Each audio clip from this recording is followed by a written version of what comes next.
the speaker too? You want to make that handheld or? Yeah, I'll do that. Great. My name is Tim Fenton with One Real Estate. There's my contact information there. Feel free to give me a call. I'm actually really excited to do this because I'm very appreciative of all the help that a lot of people have given me in the club. This past year I sent Matt Atkinson a thank you letter, and he emailed me back and said, "What's this all about?" And I was like, "Oh, just thank you for you helping me." So I'm happy to give back and help in any way I possibly can. I'm on the board with Salt Lake Real Estate Investors Association. I'm in charge of the luncheon up in Layton, and we have a really good one this next coming month. We'll be talking about seller financing. Leslie Peterson from Charter Title will be there, and she's going to introduce different ways to do seller financing, as well as give you the documents you need and the checklist you need to pull down a seller financing deal. So that's noon to 1 at the Sizzler in Layton. So feel free to come and enjoy and have a fun time. So let's go ahead and move to the next slide. This is a picture of me. There's nothing sexier than a man in an apron. I used to work at Home Depot, and it was a really good experience. Kind of like what Jonas was talking about. I was motivated to get out. I met a lot of great people there and created a lot of great friendships. And I still go by there and I talk to people that are working there still. And I really miss the people, and it was a great experience for me. But I knew that I wanted to do something different. I wanted to become an investor, especially a real estate investor. And so I started coming to meetings here and flip and wholesale and buying rentals and doing the whole gamut of investing. And I think it's kind of fun to see where people have started. Last time I spoke, I kind of highlighted a few of the mentors here who have been very successful and seen where they've gone. And by unpopular demand, I brought it back. And so we're going to go ahead to the next slide. Everything's kind of blown up, so it's kind of hard to see. Right there's Matt Stain. Obviously not a very good picture because of the way I had to blow it up. Matt was in high school, he went to college, he dropped out, and he got into flipping, and he's been very successful at the high-end houses. He's someone I look up to and respect, and I've been out with him, and he's mentored me a little bit as well. Next slide. That's Eric Hammond. You can't really tell. It's black and white back in the day. He's got the hippie band. So even hippies can be successful at this. He's someone who I also look up to and respect a lot. And I appreciate a lot of the help he's given me. Move on to the next one. There's Pete McCoy. Can't really tell, but that's my friend Pete McCoy. Really just solid person, down to earth, good person. I think he was in marketing, and that's what I at least found on the internet about him. He's someone who's helped me. I've called him up, and he's helped me in a lot of ways. So. I was asked to speak about the 10 mistakes we make as rehabbers in real estate and as investors. I sat down and I got my piece of paper out, got my pen out, started writing down all the mistakes that I made. And I got to 1, and 5, and 10, and 30, and 40, and 50. About 50 I stopped, I'm like, okay, well I don't want to brag. I don't want everybody to be jealous about all the mistakes that I made. So I better narrow it down. They've asked me to only talk about 10 of the mistakes that I've made. And so as I was narrowing it down, I'm like, oh, shucks, I can't show that one, or I'll try to sneak this one in. But I tried to narrow it down to 2 categories. One is the mistakes that will cost you the most money, and the second one is mistakes that will keep you from coming back into real estate, or keep you, like kind of like Jones said, keep coming each month. So in our countdown, number 10 is jumping in. And I know it's exciting when we're watching television and we're seeing the flip men, and in between commercials, they bought the house and they have it fixed up and they're ready to sell it. It's like, I want to do that. And don't get me wrong, I think jumping in is the correct way to do it. It's just that your timing's off. So we need to before we jump in and we drown, we need to kind of get lessons. And so by being here tonight, you're doing the right thing, getting education, going to classes, networking, talking with other people, talking with people who are smarter than you, who've done a lot more deals than you. That's the right way to do it. So get as much education as you can, network with as many people as you can who are successful in doing the business. After you've done that, set some goals, create a business plan. Write down things that you want to do that year, where you want to do just 1 flip or 2 flips. Create a timeline for yourself, and then hold yourself accountable. I'm going to send out so many mailers, I'm going to send out so many flyers, and then see if you did it, or make some phone calls, and then, track that and make sure, you're following up with yourself. So, once you've got the education, once you kind of set your goal or your business plan, it's time to jump in. And this is the preferable method for me. I like this. I actually prefer this method, the legs tight against my chest as I'm jumping into the water. There's a lot of people, they're like, okay, well, I've seen a lot of houses, I've been to a lot of classes, but they like to kind of touch the water. It's cold, and get to that uncomfortable spot. It's too painful. And so I like to jump from the side. The difference is when kind of an educated or the difference for me when I jump in full-heartedly and commit myself to either sink or swim is I have like a lifeguard nearby, right? Like Sean Watkins or Randall Wall or Matt Atkinson, Pete McCoy, all these different people. You want to have a lifeguard nearby, someone who can at least tell you, hey, you need to kick, you need to not fight so much. The second thing you want to have too is, kind of like a life preserver, some kind of flotation device nearby. So maybe kind of if things go wrong, there's some way you kind of save yourself and pull yourself out of the dell. Number 9 in our countdown is the farm, and this is a term that we use in our real estate investing, and that's kind of, you need to kind of pick an area, pick, like Jonas said, an instrument that you want to do. So whether you want to do flipping or wholesaling, you need to pick something and then commit to it. And I normally recommend to people to pick a county that they want to work in. So if you're in Salt Lake and say, okay, I'm going to work in Salt Lake County, well, that's still pretty large. And so you need to narrow down a little bit from there. You need to decide on the price range and the size of house you want to do. So if you want to deal with a $100,000 house or $200,000 house, when you're starting out, that's always a good idea to kind of narrow it down even more. And that will help you decide on which cities you want to work in. And so you're just trying to narrow it down as much as possible. And kind of the third filtering piece that I like to look at is kind of the scope of work.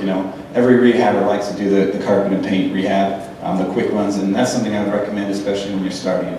So,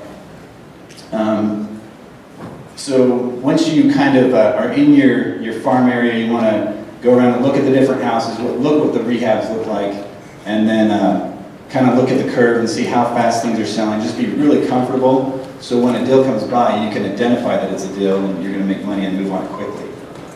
All right, number 8 in our countdown is you got to have a team. You don't want just any team, you want the A team. You got Mr. T there, you got Pretty Face, and then Murdoch, and then Hannibal. And a lot of times as beginning investors, we're really smart, we're engineers and we know everything, or we're the only ones that can do the best job. And so a big mistake a lot of people make is they try to do everything themselves. They buy the property and then they do the plumbing and they go through and do the electricity, and a big mistake is trying to do everything yourself. And so you kind of need a Mr. T on your team, right? And I pity the fool, and he's the one where I look at Mr. T's as the contractors. You got your the guys that are working on the outside of the house, the electricians, the landscapers, the roofers, the windows, and then on the inside you got, I guess I already said, the electricians, plumbers, flooring, kitchen, framing, sheetrock and mudding, painting. And so, you just have your different Mr. T's on your team. And of course, you got your pretty face guys, and that's kind of like a Jeff Braylio. The guy, he's never dirty, every time you see him, his shirt is pressed, and he's always nicely shaven. And that's like your attorneys, the people that are drafting your documents to protect you. They're also setting up your entities. You have your title people who are making sure that your property is transferring correctly. You got your insurance agents who are protecting you from any liability, as well as your real estate agents who are helping you buy and sell your properties. So look at it as a holistic thing, and surround yourself with some good individuals, people who are honest and who will do things in a timely manner. You'll not only save time, but a lot of money as well. So number 7 in our countdown, kind of a little fuzzy picture there, but is creating pipelines or systems. As we start out, we are like the gentleman on top of the pipe, where we're going over to the river way across, and we're filling up our buckets with water, and we're just not doing things very efficiently.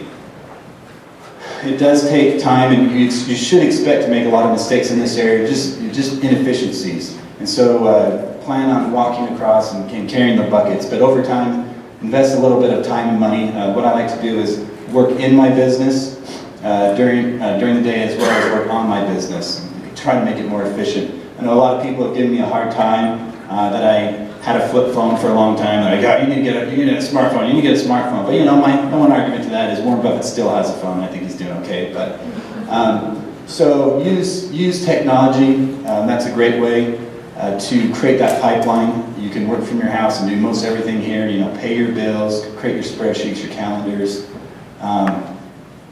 You can order all your marketing and materials through the internet, and so it's just a great way. You can look at properties from your chair. So using technology is one tip as far as building a pipeline. Another one is learning the art of delegating. So learn how to use other people, and that's something you have to learn over time by dealing with people and understanding who you want to work with and trying to find the best people to surround yourself, like your A-team. Moving on to number 6 in our countdown is marketing. Isn't that cute? Oh, everyone loves babies. So one more marketing. You want to, what happens is we go out and we find a property, we pull it down, we line up the financing, and then we line up the repair work and our contractors, and we put it on the market, and then we sell it. And then we kind of stop, stick around, and we're like, okay, now it's time to do that all over again. So we go out, we find a property, we line up the financing, we fix it up, and then we sell it again. And so basically with marketing, you want to always have a steady supply of properties coming into your business. You want to make sure that you always have something coming in. If you have too much, you know, you can wholesale it off or pass it on, blast it out through your email to other people to keep it moving for everybody, and not just yourself, but to help everybody moving the ball forward. So marketing is an important thing, and I kind of categorize it in 2 categories. The first one is network marketing, and that's when you're coming to meetings like this, the luncheons. You can talk to your A-team. They call it your sphere of influences, like family, friends, neighbors. Also your real estate agents who are looking at deals every day. And then the second part of marketing is, I just call it advertising. So that would be your mailers, your flyers, your postcards. Also on the internet, you have KSL, Google. You have, you can see it on the MLS, as well as all kinds of social media. That's right. And then also you can calling out's a way of marketing, billboards and bandit signs. So you're trying to get the word out there that you're doing it. And then the third part of marketing is, once you got the word out there, everyone knows what you're doing, what you're trying to achieve, and what you're specifically looking for. You have to have some kind of a system or some kind of way to process all the calls that are coming in so that you can make a decision quickly. I think a lot of time we don't want to say no to a deal, and I think the quickest way is to move on, not get the one dealitis, is say, hey, this is not a deal for me, I'm just going to move on to the next deal, because there's plenty of deals out there if you're consistently putting the time out to work it. Number 5 in our countdown is budgeting. A lot of the times we're excited. When I first got my first rehab, I went through and I counted every penny, nickel, dime, and I looked at the electrical outlet covers. I looked at the painting and got multiple bids, and you're trying to nail every little expense on your project to save yourself some money. When you are doing your first rehab, you need to know that you are going to make mistakes, and that you're going to go over budget. And you need to expect the unexpected. And that's just whether you're seasoned or not seasoned, you're going to come across new opportunities to learn and to make mistakes and to lose some money there as well. So always plan to spend a little bit more, so buy it for a little bit less and make sure you have a little bit more of a spread in that. Number 4 in our countdown is time is money. It's been beat into our heads a million times, but it really is, every day is costing you money. You have your money people that you're borrowing the money from, who charge you interest, and the clock starts once you get going. You also, so you're going to be paying out your money costs to your hard-earned people. Second thing is that your contractors are going to be also costing you money. And since you're just beginning, you're not bringing them a whole lot of deals. You're going to be sputtering or bringing a deal here and there. So you're not going to be necessarily at the top of their list. So kind of expect that. So kind of qualify them and find out if they're good value, and calls for some references to make sure that they'll do the job. But as rehabbers and as we're flipping houses, we're always trying to spend the least amount of money, and so normally they'll gravitate towards where the most money is, so maybe they'll start a project and go do something else and then come back to it. So you need to be conscious and aware that every day is about $1,000 on a rehab. It could go up from there, depending on the scope and the size of the project. And finally, I think the piece of time is money is that people overlook is once you do have the house finished and you have it on the market, it can take longer than you think. It's not necessarily going to sell in a month. It can be longer. It can go under contract. I think we were talking the other day, and Eric said that his was under contract, and right before they were sitting down to close on the deal, the couple decided they wanted to get divorced. So it's like, I guess we'll have to start all over. So hopefully keep the names of the people who are interested in it, and you get multiple bids on it. So expect the unexpected, and engage for that as well. So number 3, you can go back up one, please. Maybe skip one. Oh yeah, okay, so number 3 is math. I know this is pretty complicated, but as we're flipping, we kind of get the big eyes and we're excited. We've been looking for months for a deal, and we want to really pull the deal down, and we want to tell all our friends about all the money we've made.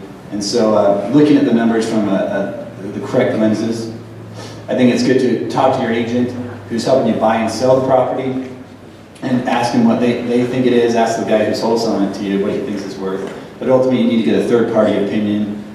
Get some agents who are who will just 1 or 2 agents who will give you their opinion what they think it's worth, and just get the comps so you can look at it, compare it to what you think your rehab's going to be worth once it's all finished and done. And so, because at the end of the day, the numbers are going to be based off of are all falling back on you, and you're taking the ultimate responsibility when you pull the trigger. Number 2 in our countdown, of mistakes we make as rehabbers or investors is not making mistakes.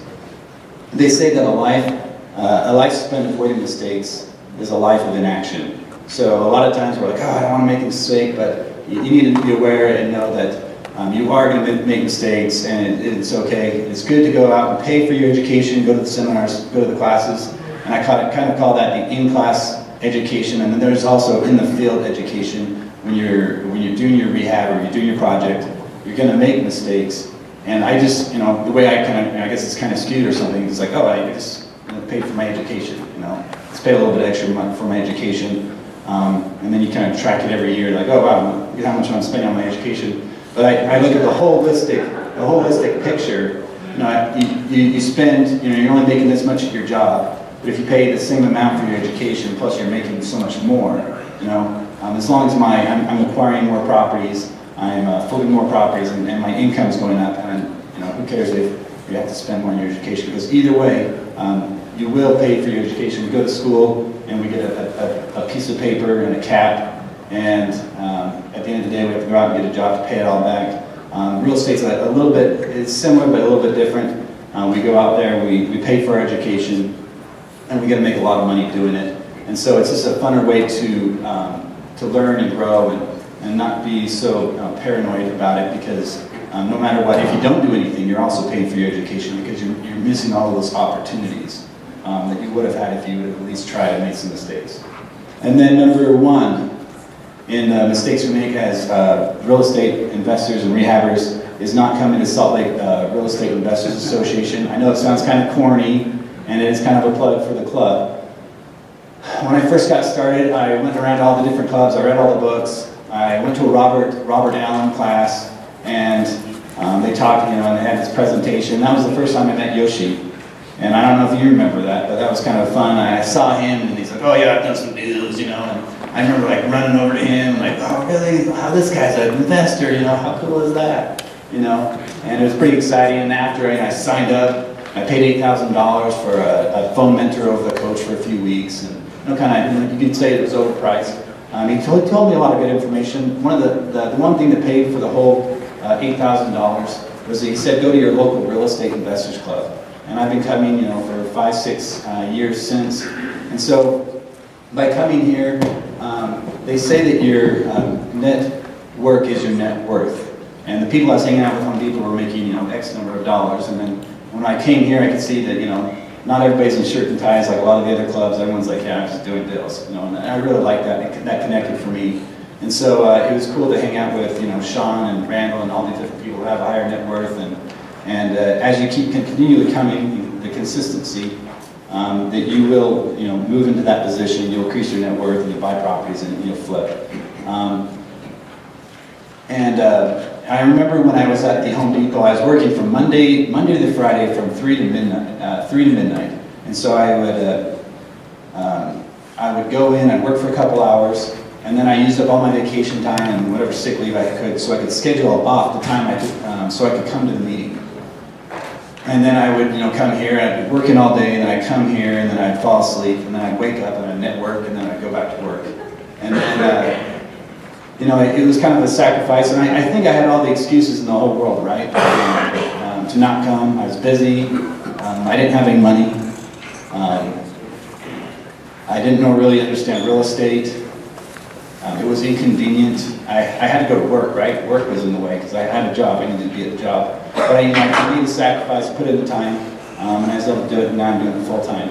And so I guess my biggest call to action for all of you is that this is your first time or just you come a couple times, you're really not sure, you really like coming a lot, is to not make the mistake of coming to the Salt Lake Real Estate Investors Association, networking with quality people here to learn and to grow. And slowly but surely, don't think you're going to learn how to do everything like everyone said in a day, a month, or a week. It's going to take years, and just put in that consistent effort of focusing on, hey, I want to get so many properties. But as you do so, you'll keep buying properties, you'll keep doing flips, and you become an investor. Again, I'd like to thank everybody. Go to the last slide there. If you have any questions, like I said before, feel free to give me a call. I'd like to help you in any way I possibly can, because I've been helped out so much, and I appreciate the opportunity to be here and to present to you, and happy investing. Thank you. Thank you.